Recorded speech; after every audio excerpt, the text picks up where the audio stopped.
नमस्कार, स्वागत है आप सभी का डीडी न्यूज के इस खास बुलेटिन एक्सप्रेस 100 में, जहां हम आपके लिए लेकर आते हैं राजनीति, मनोरंजन, देश, दुनिया, खेल और व्यापार जगत की सभी बड़ी खबरों को एक्सप्रेस यानी कि फटाफट अंदाज में।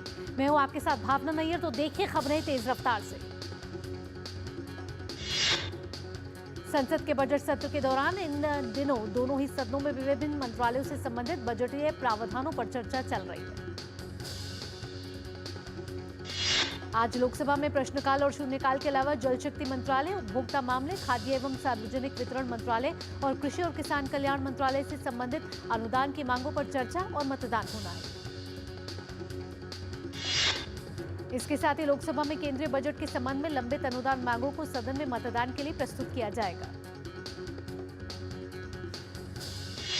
लोकसभा में आज विभिन्न अनुदान मांगों पर चर्चा के बिना ही मतदान यानी कि गिलोटिन किया जाएगा। इसी के मद्देनजर भाजपा ने सभी सांसदों को व्हिप जारी कर आज संसद में अपनी उपस्थिति दर्ज करने के लिए कहा है। इसके साथ ही कांग्रेस ने भी अपने सभी सांसदों के लिए व्हिप जारी किया है। लोकसभा में आज विनियोग विधेयक 3/2025 पर भी चर्चा होगी।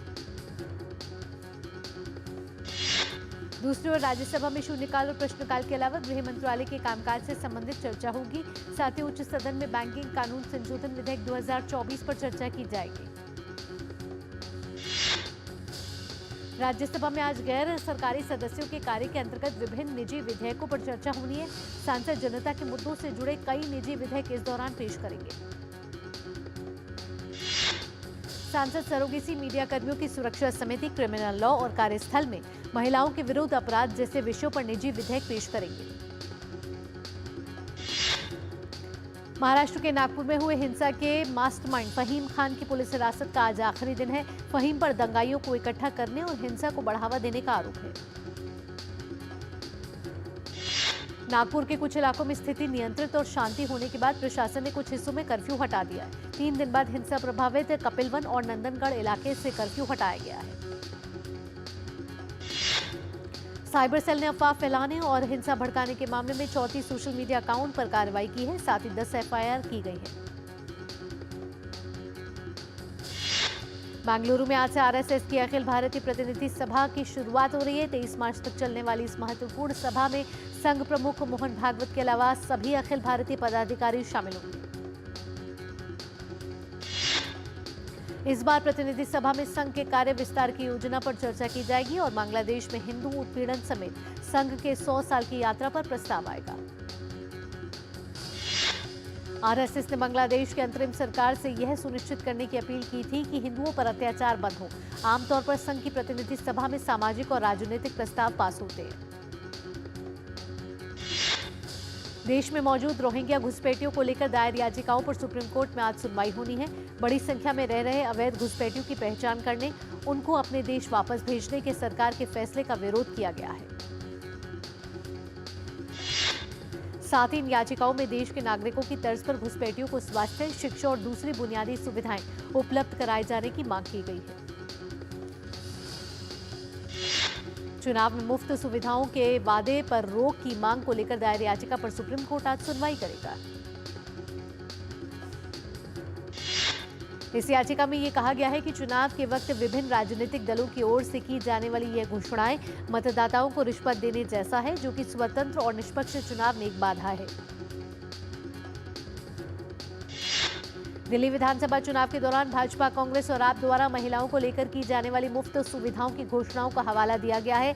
याचिका में मांग की गई है कि चुनाव में मुफ्त सुविधाओं के वादे पर रोक लगाई जाए। दवाइयों के लेबल और मेडिकल उपकरण पर ब्रेल लिपि में अंकन की मांग वाली याचिका पर आज सुप्रीम कोर्ट में होगी सुनवाई।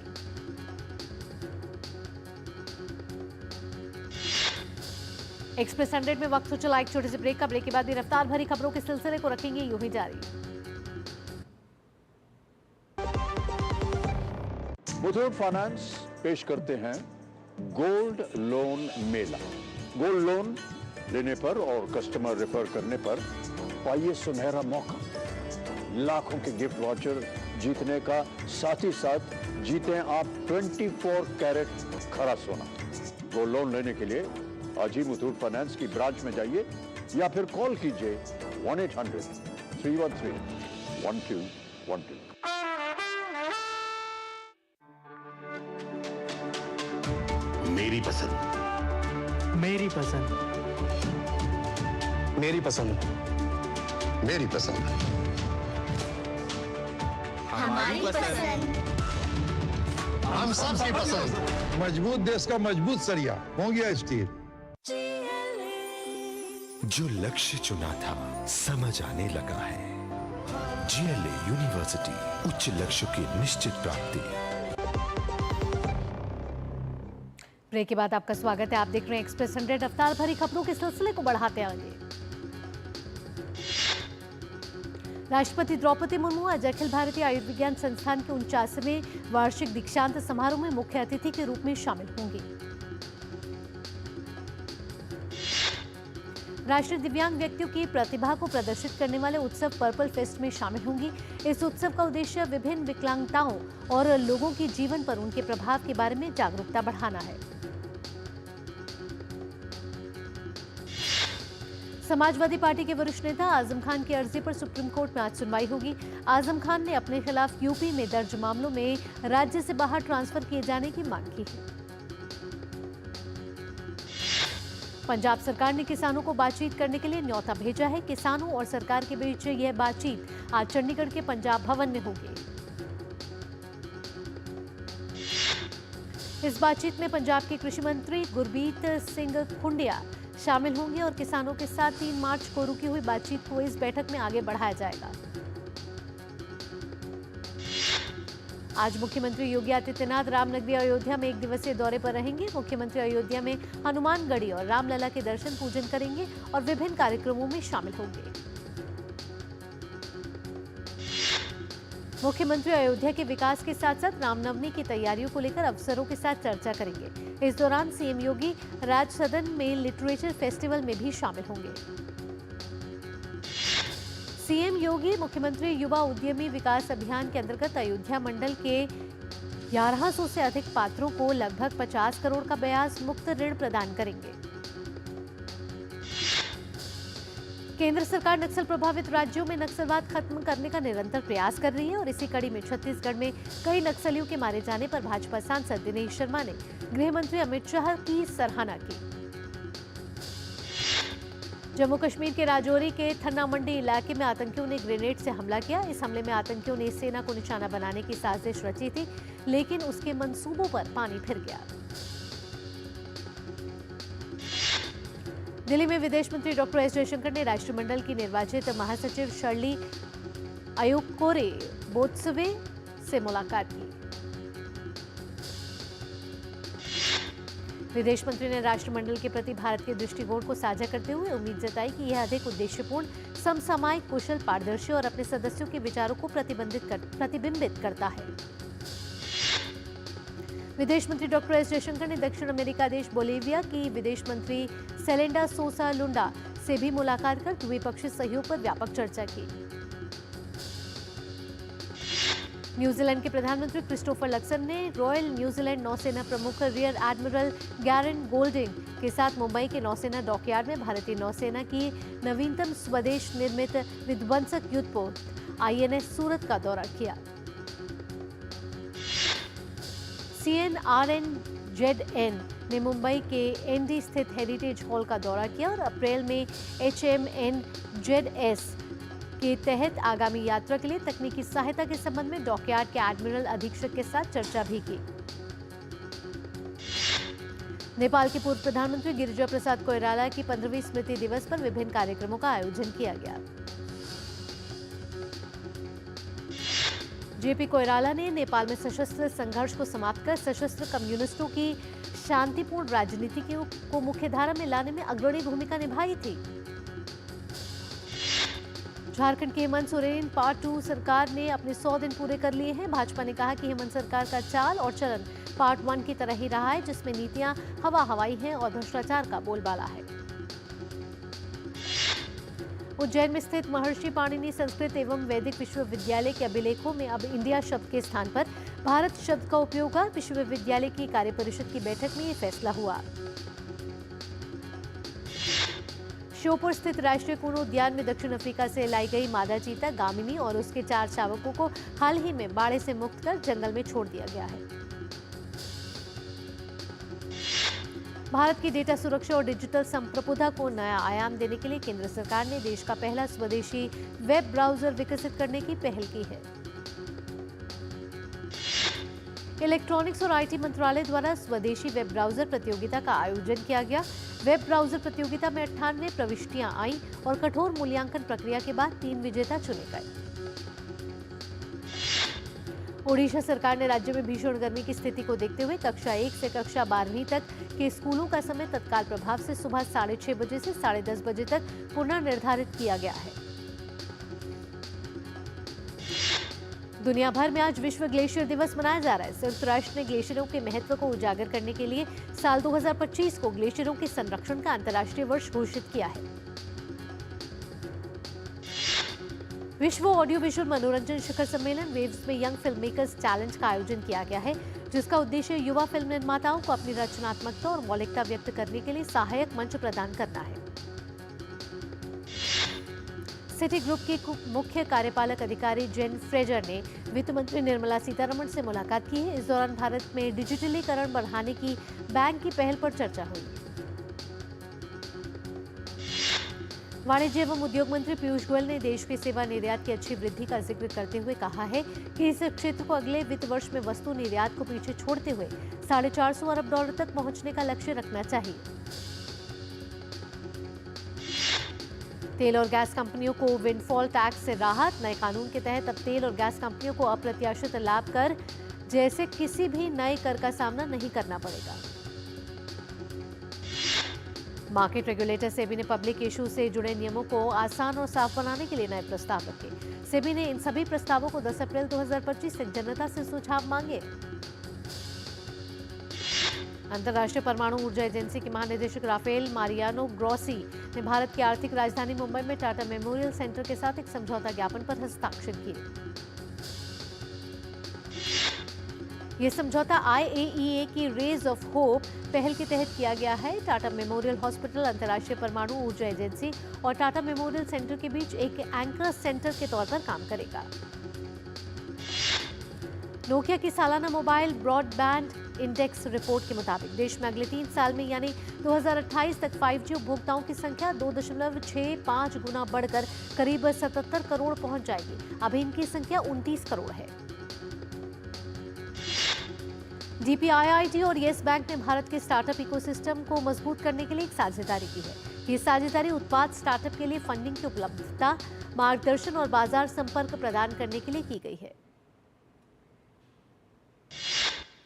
इरेडा ने 1247 करोड़ रुपए जुटाने के लिए अपना पहला परपेचुअल बॉन्ड लॉन्च किया है। स्टॉक एक्सचेंज फाइलिंग में एजेंसी ने कहा कि बॉन्ड 8.4% के वार्षिक कूपन रेट पर जारी किए गए हैं। अमेरिकी सुरक्षा विनियामकों ने टेस्ला को बड़ा झटका देते हुए 46,000 से अधिक साइबर ट्रक वाहनों को वापस बुलाया है। ये टेस्ला द्वारा निर्मित वाहनों के लिए अब तक की 8वीं रिकॉल कार्रवाई है। अमेरिकी फेडरल कोर्ट ने इलॉन मस्क के सरकारी दक्षता विभाग को सामाजिक सुरक्षा प्रशासन प्रणालियों से अस्थायी रूप से लगाई रोक।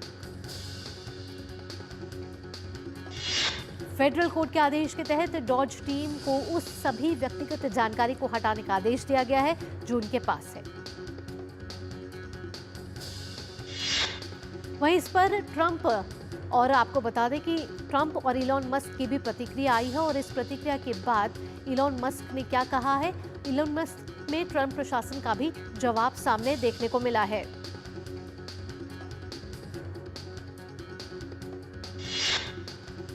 और सीधा लिए चलेंगे आपको बेंगलुरु, जहां आरएसएस की प्रतिनिधि सभा आज से शुरू हो रही है। उससे पहले एक प्रेस कॉन्फ्रेंस की जा रही है, ये सीधा आपको लिए चलते हैं। Our general secretary Dattatreya Hosgale ji have inaugurated our Pratini Sabha by lamping the light and paying our respects to Bharat Mata. Every year when we meet for our Pratini Sabha, our session starts with paying homage and tribute to those who have left us, ending their journey. So this time also we have paid our homage to many of our RSS functionaries and Karyakartas, and also to those who are prominent personalities of our nation and the society. Some of whose name I will take here, but there is a long list that will be distributed to you all. Swami Pranavananda Tirthapad of Kollam, and also descendant of Sant Tukaram Ji, Sri Shirish Maharaj Ji More. We paid homage to sons like them. We also paid our tributes to our former Prime Minister Dr. Manmohan Singh Ji and world famous tabla player Ustad Zakir Hussain Ji, and thinker, social thought leader of Kerala, M.T. Vasudevan Nair, and famous film director Shyam Benegal Ji, poet and film producer Pritish Nandi Ji, and one of the tallest leader and politician of this land, Karnataka, Sri S.M. Krishna Ji, and one of the trustees of our Ram Janmabhoomi Tirtha Nyas, Kameshwar Chopal Ji, who was also with Vishwa Hindu Parishad since many decades. We paid homage to all these personalities, and two Padma Shri awardees from Karnataka, Srimati Tulsi Gowda Ji. She was known as Encyclopedia of Forest, and also Sukri Bomma Gowda. She is also from Karnataka and Padma Shri awardee. She was known for her preservation of tribal music arts. We paid our homage to one of the senior most Pracharak of RSS, Swargiya Shankar Tattwavadi Ji, who left us few days before.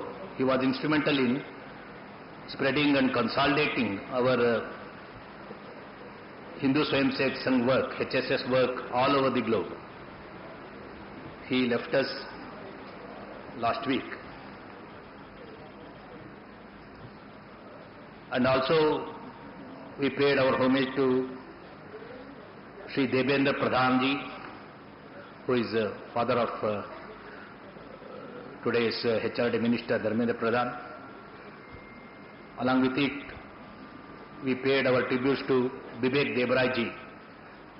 He was an economist and also a thinker, and who translated many of our great scriptures like Ramayana, Mahabharata, Bhagavata into English. So, few names I have taken here. As I said, it will be distributed to you all. You can go through it. Usually when we meet like this, our most of our time will be spent on analyzing and planning our work. As we all know, this year we are 100th year. I will not say it's a celebration. For RSS, it's expansion and consolidation. More than celebration, it's expansion and consolidation of our work. So we are going through that analysis here in 3 days. Along with it, the social impact which we have trying to bring a change in the society, that is social transformation. That also will be analyzed, how much far we have able to go in that way. So all these things will be discussed, deliberated and analyzed here.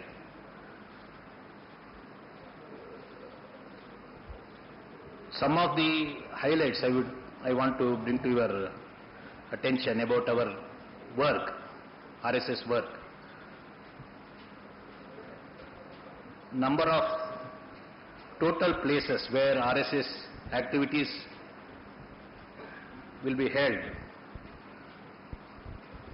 is 73,646, out of which 51,710 are daily activities and 21,936, that is almost 22,000, that will be weekly activities. So totally it is 73,646. But in these places, total shakas, that is daily basic activity of RSS, that are about 83,129. It's almost 10,000 more than what we reported last year. So our work has expanded, that is our daily activity has expanded by 10,000 in numbers. Weekly activities also have gone up. Now it is 32,147, which is more by 4,430 when compared to last year. Our daily and weekly activities put together, it is 1,15,276. That has been reported by all our workers coming from different parts of the country. Since 3 years, as I said, it's not celebration, it is expansion and consolidation of work. We are concentrating more on our rural mandals. So there are, as per our division, we have 58,981 rural mandals, out of which we have daily shakas in 30,770. We have increased it by 3,050 when compared to last year. And our weekly, we have 9,200 weekly activities. RSS के संयुक्त महासचिव CR Mukund इस समय जानकारी दे रहे थे कि RSS में अखिल भारतीय प्रतिनिधि सभा का आयोजन बेंगलुरु में अगले 3 दिन तक जारी रहेगा, जहां आरएसएस के इस साल 100 साल पूरे हो रहे हैं और आगे किस तरीके से आरएसएस का विस्तार होना चाहिए और आरएसएस किस तरीके से आगे राजनीतिक और सामाजिक कार्यों में आगे बढ़ना चाहिए, जिसमें उन्होंने खासकर रूरल मंडल की बात करी, उसको भी विस्तार मिलना और अन्य कार्यक्रमों की भी जानकारी इस समय सीआर मुकुंद हम तक प्रदान करते हुए। तो फिलहाल एक्सप्रेस न्यूज़ में इतना ही। हमें दीजिए अनुमति। नमस्कार।